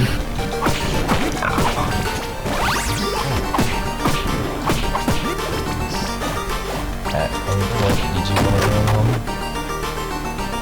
home? You know, towards the end, when the end's coming, you get a little more excited. There were, let's see. So, my last 2 transfers, you know, I was kind of ready to go home, but I was still willing to work hard and stuff the last 2 transfers. But the day I got home, like my twin brother Bradley, he didn't want to go home from his mission. He extended, and then after the mission was over, he was like wanting to go back, and it was hard for him to adjust. For me, it was like the day I got back was a great day. It was a funny thing, like I feel like my mission was great. It was a really good experience. I loved it, and I think about it very fondly. It's changed me. Like I can't imagine what my life would be like if I had not gone on a mission. But every once in a while, and sometimes I have these thoughts a lot. I'm like, man, because you were like, how much did you know about the Bible and stuff? Yeah. I was like, I don't really know much. But I'm like, I know a lot more about the Book of Mormon and Bible now than I did then. Sometimes I'm like, and I feel like I know how to talk to people a little bit better. I know how to respond, like whoever concerns better than I did then. And sometimes I'm like, man, if I could go on a mission again, like with what I know now, especially I feel like in some ways my testimony is developed in different ways. I'm like, oh, I could do so much better. But every once in a while I'll have like a dream, which is maybe more like a nightmare. Where I'm like back on my mission. It's so funny. It's like it's a different one. He's like, oh no! But yeah, it's just it's an interesting experience. Next to marrying my wife and having my kids, it's like the most important decision of my life. Yeah, I remember when I was about 8 months in, kind of like... Wait, what's that? Well, kind of like how people describe running a marathon. You hit a wall, where like in a marathon you don't hit a wall like when you have half a mile left. You do it at like mile 20 when you've gone for a good long time and you're like, oh, there's still so much more. Like I hit a wall kind of around 8 months where I was just like, something hit me where I had the feeling of, I feel like I've been a missionary forever and I'm not even halfway done yet. And that was the only time where I could say where like I kind of wanted to go home, aside from like the first week and a half or whatever, where it was just a sudden adjustment. But if you have those experiences, one, like there's people you can reach out to, And it's very normal. It's very normal. I really like that now you can call home once a week. You can ask people who've served missions, say like, did you have something like that happen, like in real time, and someone can say like it's perfectly normal, you're okay, it's going to get better, like these feelings will pass, and they did pretty quickly. That was the only big wall that I felt was at that one moment in my mission. But having that experience and having the experience at the beginning of my mission where I just felt completely incompetent, like I was where I wanted to be, but I didn't feel like I was a good missionary in the slightest. I had a lot of self-doubt. Having those experiences helped me bond with and help a lot of younger missionaries. Wow. What the heck? Oh my Do you have like no increased health or anything? Probably. Oh my goodness. There's so many like young missionaries who were out for a month or 2 months or something at the end of my mission, where they'd look at me and some of them word for word would say like, you don't know what I'm feeling like. you have this figured out from the beginning. You're one of those personalities where you can talk to people and you enjoy talking to people and you like adventures or something where you're like, that's absolutely not the case. You just see a missionary at the end of their mission and you see how much they really change through the experience. And it's easy to think that, but beginning of my mission, I would stay silent for a day because I was just so scared to open my mouth to a bunch of strangers for another day. And you know, I'd have doubts of like, am I qualified to do this? Am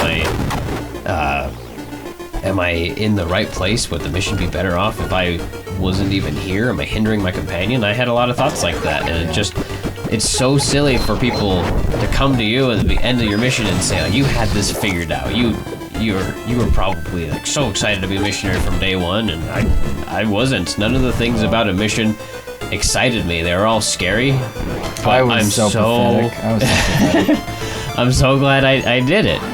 Because it got me to the point where people were deceived into thinking that they thought that I was the personality type that wanted the adventure of visiting a foreign country and talking to strangers every day, and that's not at all like my ideal day. But I just became happy. So people thought that I was doing all the things that were convenient for me. I was just happy doing things that I still wasn't used to.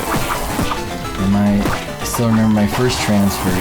It felt so surreal. It didn't feel right to me. Like I said, I felt like I was on a different planet.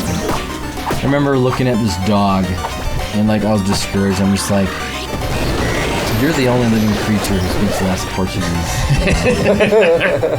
But then I got discouraged again. I was like, well, you probably understand more than I do. So it just felt so useless and pathetic.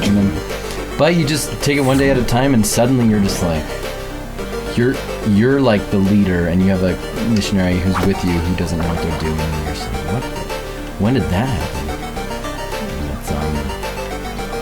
And that growth is just, if you like give yourself to the mission, I feel like that growth's just kind of automatic. But I've had companions I feel like who resisted the spiritual growth they could have received on the mission and didn't get it. As long as you just like give what you have to give willingly, and like are present in the moment and focused, it'll change it.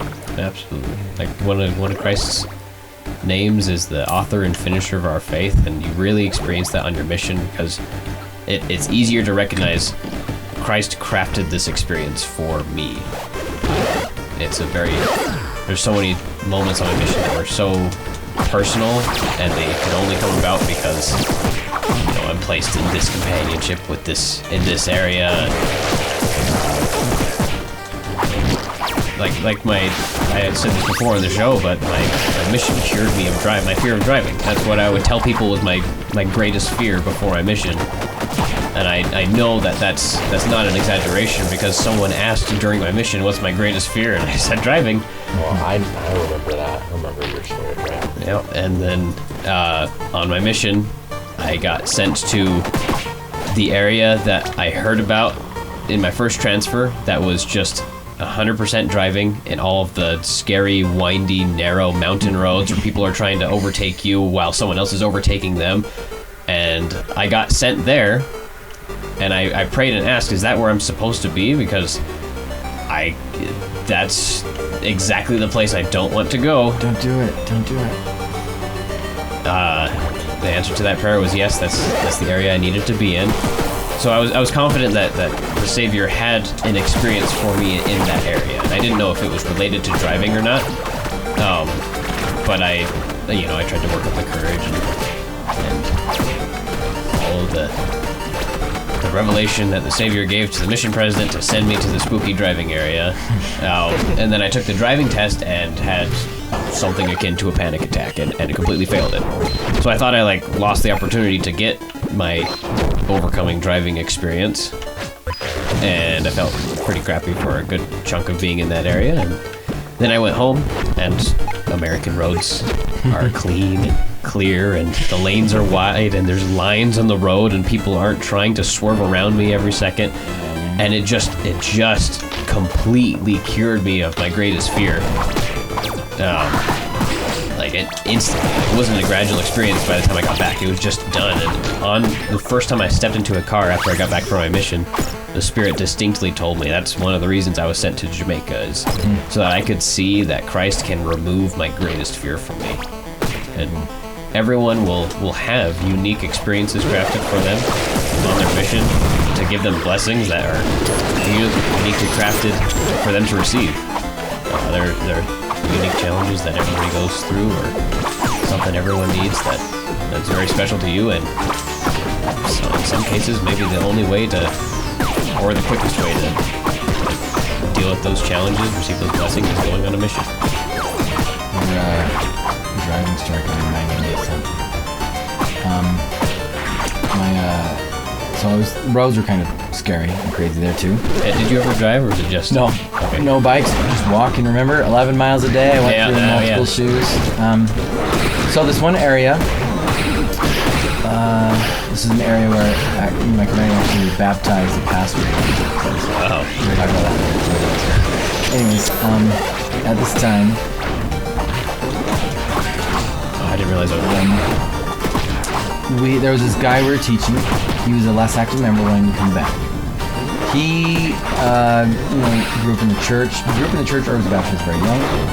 And then when he was around mission age, he kind of got into drugs and stuff and didn't go on the mission. And he talked to us a lot about, he feels bad he didn't go on the mission and he kind of wasted.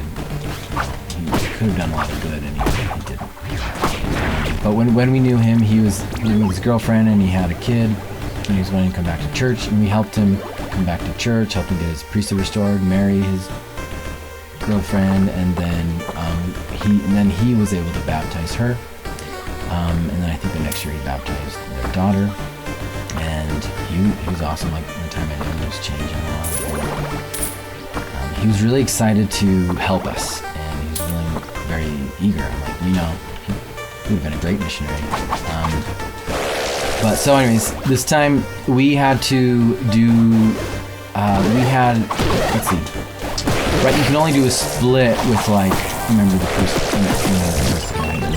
can't remember. I think so. Or you could do it with 1 man too, so I think they have to be a priest.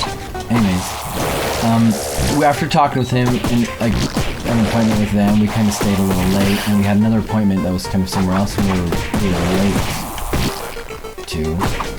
And where we were, so what his plan was, and he was that was a good plan and we went with it, is we would kind of do a split to transport us there. He had a motorcycle, he'd give one of us a ride. Because where the destination was, there was a priesthood holder, we would use a priesthood holder, and where we were, there was a priesthood holder. So we took one of us, came back, and the other one came back. Okay. And it was on this motorcycle, and so there was a lot of moto taxis where you could sit behind the guy driving, and there's little handles for you to hold on to. This is not his motorcycle. He's kind of a big guy too, and so when I get on the back of his motorcycle, I'm a little frightened, and there's nothing to grab onto, and so I'm a little frightened. So I put my arms around him, and he's like, "Don't do that." I'm like, "What am I supposed to do?" And so I kind of tightly put him around his shoulder. She's like, "I can't drive if you're doing that." So I'm my hands are barely on top of his upper back, and he's excited to get us to this appointment on time. So he's driving fast, weaving through traffic, bumpy, and every time we go off a bump, I feel my body lift up and scoot back a tiny bit, and I have to scoot in. And he was driving so fast. That's one of the scariest moments in my life. What was I talking about? Oh, you were talking about the roads and stuff. Yeah. But he got us there. Got us there quickly. He's a human. Oh, he's dead. Is it not you? Wait. I am. Oh, but I was saying in the area we baptized the pastor. So when we first got to the area, we didn't find him or anything. The sister missionaries before us had taught and baptized his son. His son's name is Edson. I don't know if he was he was specific. He was kind of, I don't know too much, but I know he was a pastor and taught at some churches, but it wasn't his only job because he was security at somewhere else. But it was fun, but we were a little nervous a few times. So when we were first teaching him, he'd kind of like prophesy on the spot about things. And one time we did like a family evening lesson, and when he said the closing prayer, like with a member family, in his prayer he was like prophesying and warning that family about the dangers that would come to their family if they didn't work with God and stuff like that. And it was a little direct and we were a little nervous, and sometimes he'd like start speaking in tongues and stuff. And, you know, it was a little bit to get used to, but like, man, he was one of my favorite people. We had such a good relationship, and one time he invited us to one of the churches he was speaking at, and so me and my companion went, and he's like, you know, talking really fast, and like the crowd's kind of like cheering and following along and stuff. And then he starts talking about like Nephi and the Book of Mormon, and talking about him on the bow, and he's tied up on the bow, and it's awesome. But then like the crowd kind of like gets quiet as he's like talking about this stuff. But he's doing some good stuff, and then he like introduced us to the church, and he's like saying we're men of God, and like it was awesome. I heard that. And then yeah, he was a powerful man. He was awesome.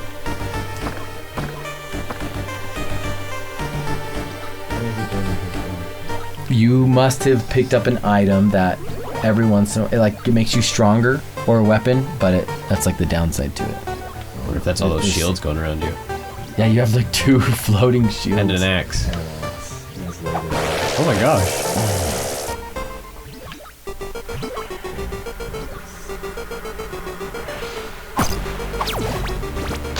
This looks like a room for 9 slimes. And he's a frog, so he's weak and can't attack. It's slime in there, I can't even tell. I think I'm a trap. Oh, I thought your health was your health go up, or was it just lower? Oh, it's probably lower than you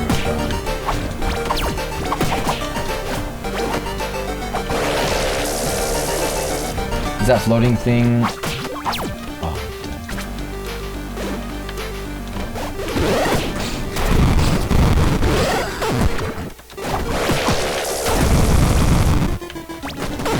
So many things to do now.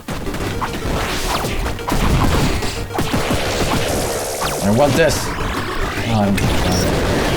Oh, I did.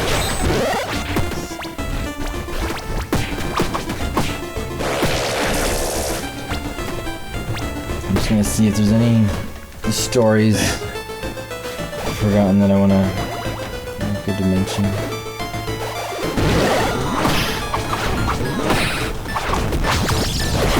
Oh, Bradley thought it was kind of funny that almost from his exaggerated point of view, he felt like every email, all I did was talk about how sick I was, how I baptized like a bunch of people.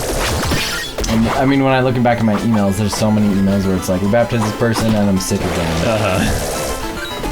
It was pretty funny reading the contrast between his emails and yours. I remember there was one where you're like sweaty and gross, and you're like holding up a fruit, and you're like, this looks kind of good, and Bradley has like a skewer with 12 chocolate strawberries on it.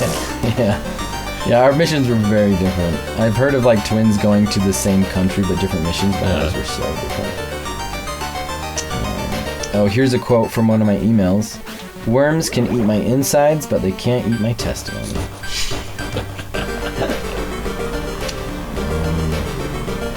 It's 15 high enough.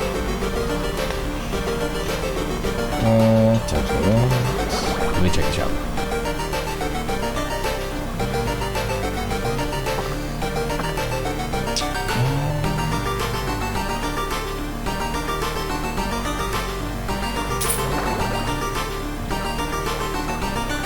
I got a story where I thought I was gonna die on the toilet. Some of my most fervent prayers were on the toilet. You have an adjustment in your colon when you go to a foreign country. Oh man. So yeah, a lot of people had issues with like stomach issues with worms and stuff. Like I had there's a missionary I lived with who had worms. It was a problem for me. Actually, I didn't have anything too bad. But one morning, I woke up. It was like constipation like I've never felt. This is how I imagine this.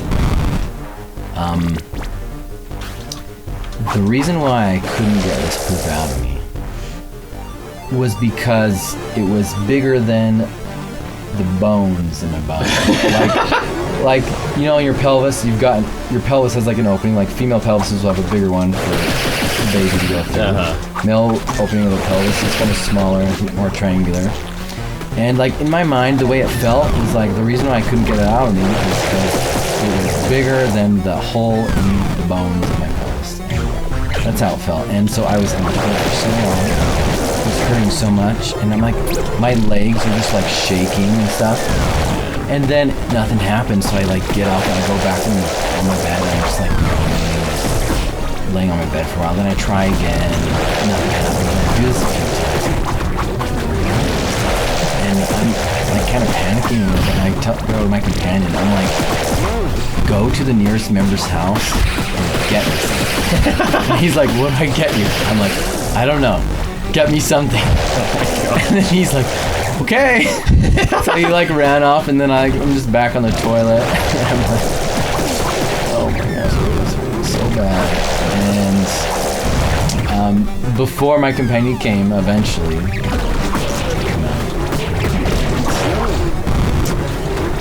thoughts turn to 3rd tiesn'tags, chapter 17. It says, the Lord's bowels were filled with mercy towards me. Did you just kill him? No, he was one hit away. Oh, I thought I beat it. No. I thought I could tank it. You ruined my joke, though. Yes. I'm saying that Let's hear that. I felt like Nephi. the Lord's bowels were filled with mercy toward me, and mine moved. And I got it out. Oh my gosh. And the thing is, this thing was so big. So big. Okay, so Well, picture a toilet. You know, the toilet at the is bottom this when of you the took bowl. a picture of it and Yes, sent it? I did take a picture of it. I did take a picture of it because it was so big. The bottom of the toilet bowl. You know, you have like where the water drains. Think about how big that like hole is, right? Did you have to like chisel it This to get thing that came out of me was so big, it got stuck in there. Like a single thing was stuck in there. You seen Winnie the Pooh? Where he gets stuck in like Rabbit's door? You know that one? That's like what it was. And it was your email So when big. you sent that picture. I don't remember what you captioned the picture, but it didn't have anything to do with poop. It like you called it like an animal or something. well, And because I just remember Mom showing the email and showing me the picture, and she's like, "That's not an animal. That's poop."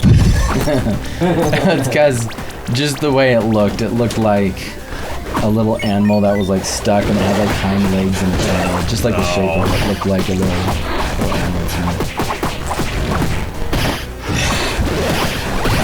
And then my companion came back, he's like, I have this herbal tea. I'm like, I'm alive, I got it now.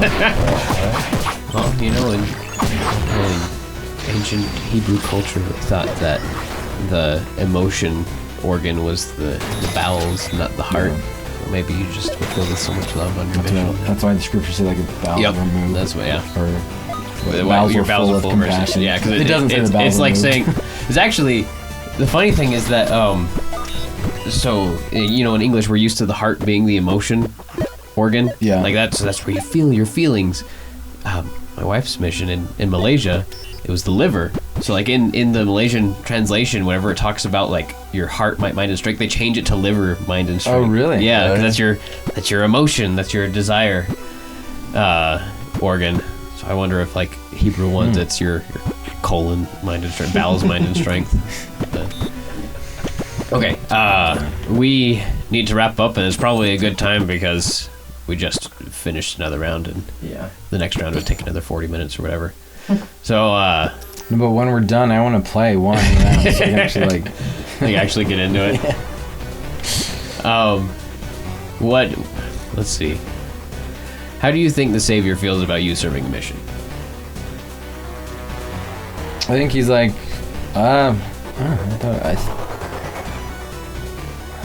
when I went on a mission, I felt like it was the best thing I could have done for him. And I think he understands that, and I'm sure he understands that nothing we could do would be enough for what he's done for us. So it's not like he's like, hey, we're even, we're done. But I think he's grateful that I was willing to take 2 years of my life and give it up to represent him, even though relatively to what he could have done, did a poor job, just like we all do. But that's what he's got to work with, is us pathetic little humans. And it was interesting. I think I understood how small and weak I was, but how strong I could be through him.